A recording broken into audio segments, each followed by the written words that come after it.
Hello and welcome to another video tutorial with Marklin of Sweden. Today we're gonna do ballasting, and ballasting of this type of track. This type of track is made by numerous manufacturers in various scales, but the ballasting routine is the same. First thing to do is to mark the position of the track on the baseboard.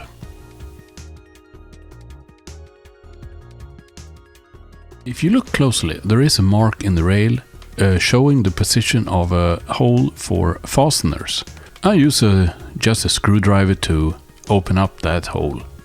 For most places I use the HO scale trackbed from Woodland Scenic. I use this material because it's quite low cost, it's easy to form, easy to cut, easy to apply, and also has excellent sound damping abilities. I either cut the material with a knife like this, or I cut it with a scissor. Once the trackbed has been cut and put in place, I apply the tracks on top just to check that I have done everything right. Next thing is to mark the position of the moving parts of the switch, the turnout, so we avoid getting glue into that position. I fix the trackbed with normal wood glue for indoor use. With the trackbed in place, I use the same glue to fix the tracks.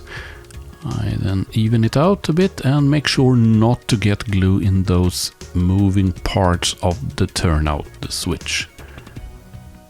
Now let's fix it with some screws. I use Marklin own screws 75/99, and for this short length I use only 3 screws.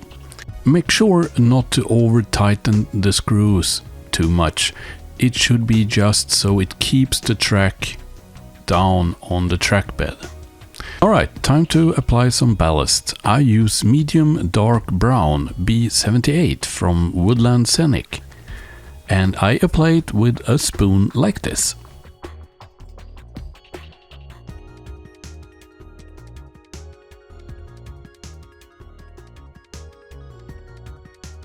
I finish the work with the ballast by using a brush, pushing the ballast into the grooves and away from the track, like this.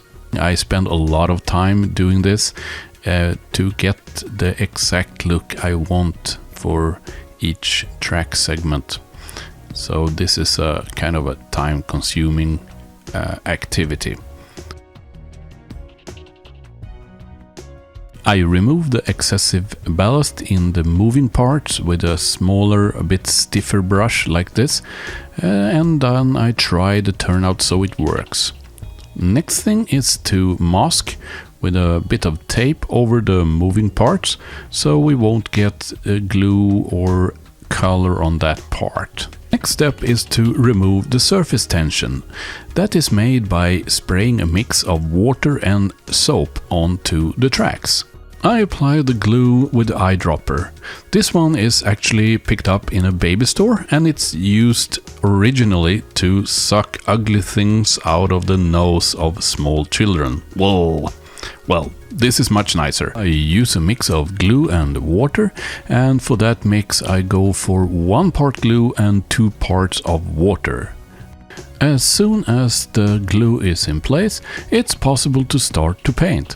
I use Tamiya AS22, which is dark earth. This one is available as in a spray can like this, which is excellent if you don't have an airbrush. If you do have an airbrush, and especially if you have a larger layout, it's very convenient to use the airbrush. As soon as the paint has dried, it's possible to just peel it off with a fingernail like this. I'm finishing off this by using the track cleaning rubber.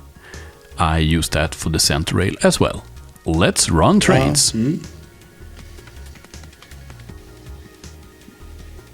Works like a charm, looks beautiful.